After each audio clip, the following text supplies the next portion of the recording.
পূর্ণ apps video টিউটোরিয়ালে সবাইকে স্বাগত জানাচ্ছি। আমি আসাদুজ্জামান, সহকারী শিক্ষক, পশ্চিম প্রদ্বীপের উচ্চ বিদ্যালয়, বোয়ালখালী পৌরসভা, চট্টগ্রাম। প্রথমে আমাদেরকে নৈপুণ্য আপডেট ভার্সনটি মোবাইলে ডাউনলোড এবং ইনস্টল করে নিতে হবে। আমি আগেই আপডেট ভার্সনটি ডাউনলোড এবং ইনস্টল করে নিয়েছি। এরপরে নৈপুণ্য অ্যাপসে আমরা ওপেন করি। ওপেন করার পর আমাকে আইডি হিসেবে পিডিএস আইডি এবং পিন নাম্বার বা পাসওয়ার্ড যেটি আছে সেটি দিব। আমরা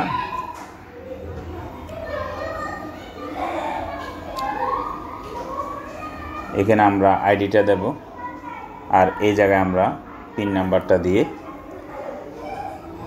লগ ইন করব।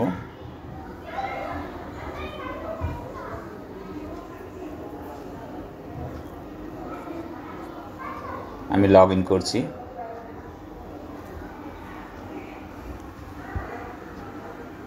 ডেটা লোড হচ্ছে, আমরা লোড হওয়া পর্যন্ত একটু অপেক্ষা করব।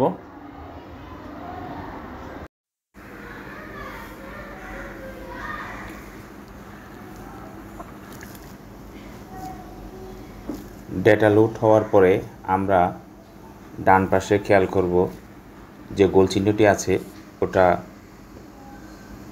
ঘুরতে থাকবে এবং ঘোরা বন্ধ হয়ে যাবে। আরেকটা বিষয় লক্ষ্য করব আমরা, সেটি হচ্ছে বাঁ পাশে কোণায় আমার এখানে দেখা যাচ্ছে V1.4.3। এটি হচ্ছে যে বর্তমানে নৈপুণ্য অ্যাপসের আপডেট ভার্সন। আর এটা প্রথমে লাল কালারের দেখা যাবে, কিন্তু যখন ডেটা আপলোড সম্পূর্ণ হয়ে যাবে তখন কিন্তু এটিও সবুজ কালার ধারণ করবে। তাহলে এই অবস্থায় আমি এই স্ক্রিনে দেখতে পাবো আমার যে শ্রেণীর বা শাখার যে বিষয়গুলো আমাকে মূল্যায়নের জন্য অ্যাক্সেস দেওয়া হয়েছে সেই বিষয়গুলো আমি এখানে আমার নাম এবং আমার বিষয়সমূহ একটু খেয়াল করে দেখব সবগুলো ঠিক আছে কি না। যেমন আমি একটা দেখতে পাচ্ছি ষষ্ঠ শ্রেণী এ শাখা ডিজিটাল প্রযুক্তি বিষয়, আরেকটি দেখতে পাচ্ছি আমার সপ্তম শ্রেণীর ডিজিটাল প্রযুক্তি বি শাখার। পাশাপাশি কিন্তু এখানে আরেকটি বিষয় লক্ষ্য রাখবেন যে এখানে শ্রেণী শিক্ষকের নামটিও কিন্তু আসবে। আমার এখানে 4টি বিষয় অ্যাক্সেস দেওয়া আছে, আমি সেই 4টি বিষয় এখানে দেখতে পাচ্ছি। ডিজিটাল প্রযুক্তি অষ্টম শ্রেণী এবং নবম শ্রেণী। সবার নিচে একটু লক্ষ্য করুন শিক্ষার্থীদের তথ্য। শিক্ষার্থীদের তথ্য বলতে এখানে শিক্ষার্থীর মূল্যায়ন তালিকা দেখা যাবে একটা, আরেকটি হচ্ছে শিক্ষার্থীর মূল্যায়ন তালিকা এবং অপরটি হচ্ছে শিক্ষার্থীর তথ্য। অর্থাৎ শিক্ষার্থীর যে তালিকাটা আছে তথ্য থেকে আমরা সেই তালিকাটি দেখতে পাবো। আমরা একটু দেখি সেই তালিকায় কি আছে। শিক্ষার্থীর তথ্যের মধ্যে প্রবেশ করলে আমরা লক্ষ্য করছি একটি অনুসন্ধান করুন সার্চ বাটন আছে, আর একটি শিক্ষার্থীর তথ্য দিয়ে আপনার যে একটা চিহ্ন দেখা যাচ্ছে যেটার মাধ্যমে শর্টিং করা হয়। সেই শর্টিংয়ে আমরা ক্লিক করলে ষষ্ঠ, সপ্তম, অষ্টম এবং নবম শ্রেণী লক্ষ্য করছি। আমি আপনাদেরকে একটি শ্রেণীতে প্রবেশ করে দেখাই যে অষ্টম শ্রেণীতে প্রবেশ করে এ সেকশন যখন দিয়েছি, ডিজিটাল প্রযুক্তি যখন দিয়েছি, কোনো তথ্য কিন্তু সেখানে খুঁজে পাওয়া যায়নি। তার কারণ হচ্ছে ওই বিষয়ের ওই শ্রেণীতে এবং ওই শাখায় আমাকে কোনো অ্যাক্সেস দেওয়া হয়নি, অর্থাৎ মূল্যায়নের জন্য আমাকে কোনো সুযোগ দেওয়া হয়নি। তাহলে আমি কি করব, আবার ওই সার্চ শর্টিং বাটনে ক্লিক করে অষ্টম শ্রেণী বি শাখা ডিজিটাল প্রযুক্তি যখন দিয়েছি আমার শিক্ষার্থীর নামের তালিকা কিন্তু চলে আসছে। সম্মানিত ভিউয়ার, আপনারা লক্ষ্য করুন এখানে সবার তালিকা দেখা যাচ্ছে, কারণ অষ্টম শ্রেণীর বি শাখার ডিজিটাল প্রযুক্তি বিষয়ের মূল্যায়নের জন্য অ্যাক্সেস কিন্তু আমাকে দেওয়া হয়েছে, তাই আমি এই তালিকাটি দেখতে পাচ্ছি। এখন পিছনে ফিরে যাওয়ার জন্য আমি এখানে প্রথম পাতায় ক্লিক করতে পারি, অথবা ওইখানে ব্যাক বাটন ছিল, ব্যাক বাটনও ক্লিক করলে কিন্তু হয়ে যাচ্ছে। এখন আমার মূল্যায়নের বিষয়, আসলে এখানে অ্যাপসে প্রবেশ করার উদ্দেশ্য আমার দুইটি, একটি হচ্ছে শিক্ষণকালীন মূল্যায়ন, আরেকটি হচ্ছে সামষ্টিক মূল্যায়ন। প্রথমে আমরা করব শিক্ষণকালীন মূল্যায়নটি, আর সামষ্টিক মূল্যায়ন করব নির্দিষ্ট সময়ে। সামষ্টিক মূল্যায়নটা করব বছরে 2 বার। আরেকটি বিষয় আছে, সেটা হচ্ছে কি আচরণিক মূল্যায়ন। আমি আগে বিষয়ভিত্তিক সামষ্টিক শিক্ষণকালীন মূল্যায়নটি দেখি কীভাবে হয়। যেমন আমি যদি ষষ্ঠ শ্রেণীর ডিজিটাল প্রযুক্তি শাখার মূল্যায়ন করতে চাই, তাহলে আমি ওই বিষয়ের উপর ক্লিক করব।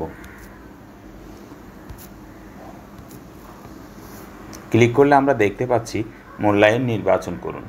বাম পাশে আছে বিষয়ভিত্তিক মূল্যায়ন আর ডান পাশে আছে আচরণগত মূল্যায়ন। আপনি যদি পিআই মূল্যায়ন করেন তাহলে বিষয়ভিত্তিক মূল্যায়নে যাবেন, আর আচরণগত মূল্যায়ন অর্থাৎ বিআই যদি মূল্যায়ন করেন তাহলে আচরণগত মূল্যায়নে যাবেন। আচরণগত মূল্যায়নকে আবার দুই ভাগে ভাগ করা হয়েছে, ষান্মাসিক আচরণিক মূল্যায়ন এবং বার্ষিক আচরণিক মূল্যায়ন। আমি প্রথমে বিষয়ভিত্তিক মূল্যায়নটি একটু দেখাই। বিষয়ভিত্তিক মূল্যায়নে আমরা দেখতে পাচ্ছি শিক্ষণকালীন মূল্যায়ন, ষান্মাসিক সামষ্টিক মূল্যায়ন, বার্ষিক সামষ্টিক মূল্যায়ন। প্রথমে আমাকে যেটি করতে হবে সেটি হচ্ছে শিক্ষণকালীন মূল্যায়ন। আর ষান্মাসিক সামষ্টিক মূল্যায়ন যেটি আমাদেরকে মাউসি থেকে বা এনসিটিভি থেকে যে নির্দিষ্ট তারিখ দেওয়া আছে সেই তারিখে করতে হবে। সেজন্য এখানে আপাতত দেখাচ্ছে 00 এবং 00। আপনারা একটু লক্ষ্য করুন, এই জায়গায় শিক্ষণকালীন মূল্যায়নে আমার 9 ভাগের 1 দেখা যাচ্ছে। আবার ষান্মাসিক সামষ্টিক মূল্যায়নে দেখতে পাচ্ছি আমরা 0/0। বার্ষিক সামষ্টিক মূল্যায়নে দেখা যাচ্ছে 0/0। কারণ ষান্মাসিক সামষ্টিক মূল্যায়ন এবং বার্ষিক সামষ্টিক মূল্যায়নের সময় এখনও আসেনি, সেজন্য ওখানে কিছু দেখাচ্ছে না। আর ওখানে আমি একটু প্রবেশ করে দেখাই। ষান্মাসিক সামষ্টিক মূল্যায়নে যখন আমি ক্লিক করছি তখন বলছে কি ষান্মাসিক সামষ্টিক মূল্যায়নের কোনো উপাত্ত পাওয়া যায়নি, কারণ এখনও সেই সময়টি আসেনি, যার ফলে সেখানে কোনো তথ্য দেখাচ্ছে না। শিক্ষণকালীন মূল্যায়ন আমি প্রবেশ করলাম। শিক্ষণকালীন মূল্যায়নে প্রবেশ করার পরে আমরা দেখতে পাচ্ছি ষষ্ঠ শ্রেণীতে আমার 9টি অভিজ্ঞতা রয়েছে। সেই 9টি অভিজ্ঞতা ক্রমান্বয়ে আমরা দেখতে পাচ্ছি। প্রথমটি হচ্ছে সমস্যা দেখে না পাই ভয়, ডিজিটাল উপহারে ডিজিটাল সমাধান, আমাদের বিদ্যালয় পত্রিকা, তথ্য ঝুঁকি মোকাবেলায় মানববন্ধন, বন্ধুর সাথে ভ্রমণ পরিকল্পনা, শিক্ষণের জন্য নেটওয়ার্ক, চলো সাজাই, জরুরি সেবা তথ্য কেন্দ্র, সুপ্ত মনের মুক্ত আলোচনা, স্থানীয় বৈচিত্র্যপত্র। এভাবে আমরা দেখতে পাচ্ছি কোন অভিজ্ঞতায় কী মূল্যায়ন আছে তার ডান পাশে দেখাচ্ছে। সমস্যা দেখে না পাইবে সেখানে 4টি, আর ডিজিটাল উপহারে 3টি। এভাবে ক্রমান্বয়ে সবগুলো কিন্তু আমরা দেখতে পাচ্ছি। এখন যদি আমি প্রথম অভিজ্ঞতাটা মূল্যায়ন করতে চাই, তাহলে সমস্যা দেখে না পাই ভয়, সবাই মিলে করি জয়, সেখানে ক্লিক করলাম। ক্লিক করার পর এখানে আমরা দেখতে পাচ্ছি 4টি তার পিআই রয়েছে। 4টি পিআইয়ের মধ্যে আমরা দেখতে পাচ্ছি চাহিদা অনুযায়ী প্রযুক্তির সাহায্যে তথ্য সংগ্রহ করতে পারছে, তথ্য সংগ্রহের জন্য বিভিন্ন উৎস ব্যবহার করছে, চাহিদা অনুযায়ী তথ্য ব্যবহার করছে, মানবীয় উৎসবে অনুমতি গ্রহণ ও তথ্যসূত্র উল্লেখপূর্বক তথ্য ব্যবহার করছে। এখান থেকে একটিতে আমরা ক্লিক করব। ক্লিক করার পরে দেখতে পাচ্ছি এরকম একটি তালিকা আসবে। সেই তালিকাটির নিচে কিন্তু লেখা আছে দেখুন বন্ধ করুন। এই তালিকাটা আসলে আমরা বন্ধ করুন ক্লিক করব। ক্লিক করার পরে আমরা দেখতে পাচ্ছি এখানে শিক্ষার্থীর নাম এবং তার মূল্যায়নের যে মানদণ্ড চতুর্ভুজ আর বৃত্ত এবং ত্রিভুজ দেওয়া আছে, সেভাবে আমরা তাকে মূল্যায়ন করব। এখানে আমি একটিতে চতুর্ভুজ দিয়েছি, একটিতে বৃত্ত দিয়েছি, অপরটিতে ত্রিভুজ দিয়েছি। এভাবে আপনারাও ক্রমান্বয়ে সবগুলো মূল্যায়ন করবেন। যতটুকু তার ক্রমিক নাম্বার রয়েছে ওই বিষয়ের ওই শ্রেণীর এবং ওই শাখার, সেগুলো আমরা মূল্যায়ন করার পরে সবগুলোতে আমার মূল্যায়ন হয়েছে কিনা সেটি যাচাই করার জন্য আমরা দেখুন ডান পাশে 2টি বৃত্ত রয়েছে, ডান পাশে 2টি চিহ্ন রয়েছে। একটি হচ্ছে যে এই যে আইজ চোখের চিহ্ন, আরেকটি হচ্ছে 4টি ডট। এই দুইটির কাজ আমরা একটু দেখব। যখন আমরা চোখে ক্লিক করব তখন আমরা দেখতে পাচ্ছি এক নজরে সকল শিক্ষার্থীর তালিকা এবং যেগুলো মূল্যায়ন করেছি সেগুলো কালার করা আছে। আবার এভাবে কিন্তু এই অবস্থায় আপনি মূল্যায়ন করতে পারবেন না। আমি এখানে কয়েকটা ক্লিক করে ট্রাই করে দেখতেছি, কিন্তু কোনোভাবে এগুলো মূল্যায়ন করা যাচ্ছে না। তাহলে এইভাবে আপনি চেক করে দেখলেন যে কি, যেমন ধরেন আমার 4 নাম্বার মোহাম্মদ উমর ফারুক, তাকে মূল্যায়ন করা হয়নি, ভুলক্রমে বাদ পড়ে গেছে। সেই অবস্থায় আমি ডান পাশে যে 4টি বাটন আছে সেখানে ক্লিক করলে আবার পূর্বের অবস্থায় ফিরে যাব এবং রোল 4 মোহাম্মদ উমর ফারুককে তখন মূল্যায়ন করব।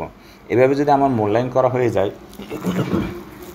আমরা চাইলে আজকের দিনে যদি সবগুলো শেষ করতে না পারি, নেটওয়ার্ক সমস্যা বা বিভিন্ন সমস্যার কারণে, তাহলে আমরা অর্ধেক করে সেটাকে খসড়া সংরক্ষণে রেখে দিতে পারি। আর যদি কমপ্লিট হয়ে যায় আমি যদি মনে করি যে কি আমার কাজ সম্পন্ন হয়েছে, তাহলে আমি সরাসরি জমা দিনে ক্লিক করতে পারি। এভাবে আমাদেরকে প্রত্যেকটি অভিজ্ঞতার যে যোগ্যতাগুলো আছে সেই যোগ্যতা অনুযায়ী যে পিআইগুলো দেওয়া আছে, সেই পিআইগুলো প্রত্যেকটাতে প্রবেশ করে এই যে বন্ধ করণে ক্লিক করে আবার মূল্যায়ন করে ওই আয়ের চিহ্নতে ক্লিক করে সবগুলো একটু চেক করে আবার আমরা জমা দিন বা খসড়া সংরক্ষণ করে একটার পর একটা ক্রমান্বয়ে করতে হবে আমাদেরকে।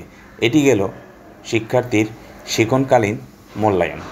এবার আমরা আসব ষান্মাসিক সামষ্টিক মূল্যায়ন। যেহেতু এখনও সময় আসেনি, সেজন্য আমরা করতে পারবো না। পাশাপাশি আমাদেরকে আচরণগত মূল্যায়নটি সম্পন্ন করতে হবে। আচরণগত মূল্যায়নে ক্লিক করে সেখানে দেখি আমরা দুইটা অপশন আছে, একটি হচ্ছে ষান্মাসিক আচরণিক মূল্যায়ন, আরটি হচ্ছে বার্ষিক আচরণিক মূল্যায়ন।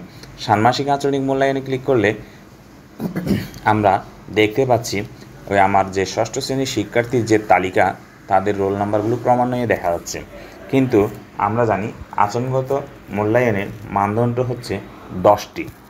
এখন আমরা রোল 1 মোহাম্মদ গোলাম মোস্তফা আবিরকে যদি মূল্যায়ন করতে যাই, যে ডান পাশে তীর চিহ্ন আছে, সেই তীর চিহ্নটিতে আমরা ক্লিক করব। ক্লিক করলে আমরা দেখতে পাই যে মোহাম্মদ গোলাম মোস্তফা আবির শিক্ষার্থী আইডি নাম্বার 1, তার যে আচরণগত মূল্যায়নের যে 10টি স্তর রয়েছে, সেই 10টি স্তর কিন্তু এখানে আমরা দেখতে পাচ্ছি। প্রত্যেকটি স্তরে আমরা তাকে মূল্যায়ন করব। তার যে যোগ্যতা বা তার যে মানদণ্ড অর্জিত হয়েছে, সেভাবে তাকে আমরা মূল্যায়ন করে প্রত্যেকটিতে প্রবেশ করে সেই 7টির মূল্যায়ন আমরা দিয়ে এখানে সবশেষে আমরা এটাকে সাবমিট করুন বা নিচে একটি বাটন আমরা দেখতে পাবো, সংরক্ষণ করুন, সেই সংরক্ষণে আমরা ক্লিক করব।